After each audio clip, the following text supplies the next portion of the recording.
álló szakaszon csak a legbátrabbak tudnak áthaladni.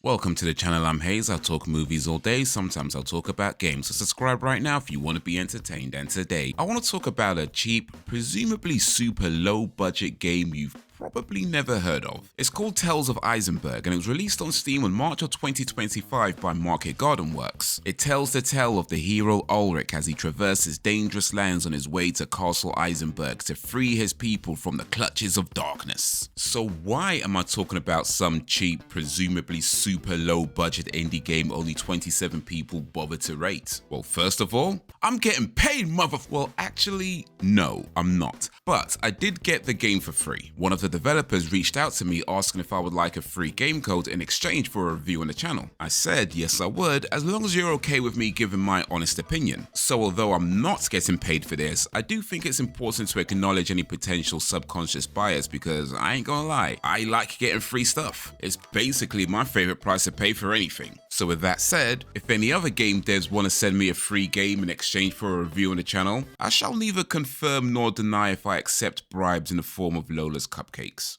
Just saying. Anyway, let's talk about Tales of Isenberg and whether or not it's worth your £2.49. And in short, yeah, kinda. So this is at its core a platform game, but as it's also a cheap, presumably super low budget indie game, it's less Super Mario Galaxy and more Super Mario Local Park Bench. That's not to say it's a bad game, I actually mostly enjoyed my time with it. Just trying to manage expectations because, well, it is a cheap, presumably super low budget indie game. It takes visual inspiration from the 8-bit/16-bit era. Let's call it 12-bit. And that's always cool to say as someone who is actually old enough to remember the 8-bit era. For those that aren't, I think it can still be a cool novelty. It controls using either a control pad or a keyboard, though I mostly use the keyboard throughout. The default keyboard setup felt really awkward in my opinion, but it can be adjusted easily enough, so there's no real issue there. There is a co-op mode, but I ain't play that. More and more these days it feels like co-op modes are for people who have friends that don't have jobs. But there is quite a decent amount of content for those on their Jack Jones. There's 4 campaign modes, 2 where you play as Alrik the Archer and 2 where you play as Bertha the Witch. The main campaign modes has you playing as Alrik who wields a bow with infinite normal arrows. You eventually get a limited amount of ice and fire arrows as you play through the game. These do more damage to the enemies, though of course you have to be careful when and where you use them. Well, you don't have to be careful, but it helps. I ended up saving all my fire and ice arrows for the final boss, and even then I only really used the ice arrows. But speaking of arrows, one thing I found interesting is the shooting while jumping mechanic. Most games in my experience require you to jump then shoot, whereas with Tales of Isenberg, it's the other way around. When you press the shoot button, Alrik pulls back his bow, then fires the arrow. So from the moment you press the button to the moment you shoot is about 1-ish seconds. And that means if you want to shoot an enemy that's higher up, you first press the shoot button, then time your jump so that Alrik fires at the desired height. Now bear in mind, both Alrik and Bertha are weaklings. You take one hit and you're dead. So when you come across certain platforms where you don't have the space or time to stand and shoot because you'd be hit before the 1 second is up, what you do is stand on the lower platform, press the shoot button, wait just a little bit, then jump, fire the arrow with the most amount of trial and error until you finally hit the enemy enough times to pass through.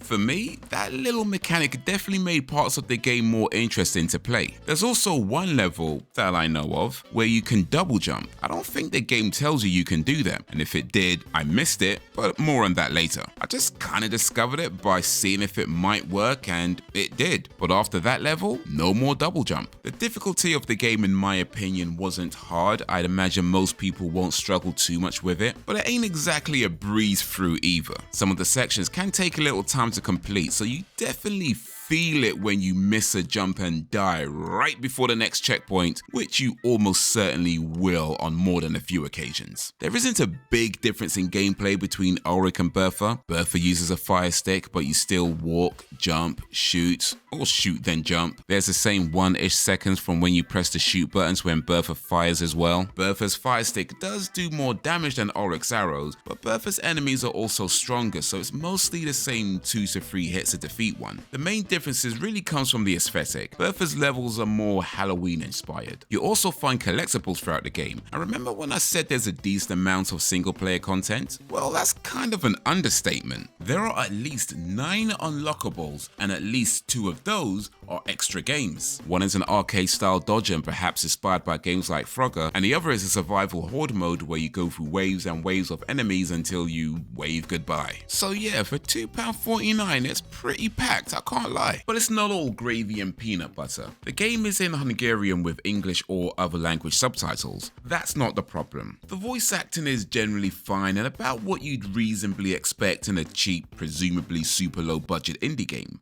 Szép jó napot, kedves lovak! Mi áradban vagy ezen a rémisztő vidéken? Tiszteletem, drága úrnő! Ha emlékezetem nem csal, te vagy Bertha, a főmágus bizalmasa, Arkenfell hírhedt boszorkánya. However, the voiceover doing the narration on Alrik's main campaign? Dude sounded like he was getting paid with exposure. Krisztus után 1344. Silverdome földjén az Ashford dinasztia évszázadokon át vezette a királyságot. A nép boldogan élt, még egy napon a békés égbolt helyett sötét fellegek borultak a vidékre. Szörnyek. Démonok özönlötték el a földet, akik rettegésbe ejtették a nyugodt életet élő lakosságot. Minden faluban, városban, családban félelem honolt. Now look, I get it. It's a cheap, presumably super low budget indie game. I ain't saying they gotta get Nolan North or Deborah Wilson or Pedro Pascal, though they could probably get all those guys because they're in everything. I'm just saying, maybe next time offer the man a Lola's cupcake. Maybe he'll put in more effort. But as far as following along with the story goes, the subtitles are okay. On some occasions they can be a little hard to read against the background, but they don't go away until you press the spacebar, so you can take as long as you need. Though that's only during the narration. During the dialogue between characters, the subtitles move on by themselves, and since I ain't no fast reader, I'm sure I missed at least a few story points, like whether or not it tells you can double jump. By the way, I played it again, it does tell you when you can do the double jump. But speaking of playing it again, there's definitely some replay value with this game, especially if you're into achievement hunting. There's a total of 22 achievements, most you'll probably get just playing the game normally, but at least a few seem like they'd require some time and skill. So, who is this for? I think people who don't get a lot of time for gaming would appreciate that the checkpoints are for the most part pretty reasonably spaced out, plus the game isn't particularly long. I wasn't timing myself, but I think the main campaign took me about an hour total to get through, and Bertha's first mission maybe about 20 or 30 minutes. Oh, and speaking of timing, the game doesn't have an endgame timer, which personally I think is a shame. I mean, it's certainly not essential, but it is nice to have. And I think people who are more into speedrunning would really like something like that. Anyway, I also think people who can't justify AAA game prices but still want something that isn't complete garbage would appreciate this as well. And really just anyone who's looking for a cheap, presumably super low budget indie game that's pretty well made, has a lot of features, but isn't going to keep you away from Fortnite for too long. But that's what I think of Tales of Isenberg. What do you think of Tales of Isenberg? Let me know down below, and while you're there, be sure to like, subscribe, and drop a suggestion if you don't mind.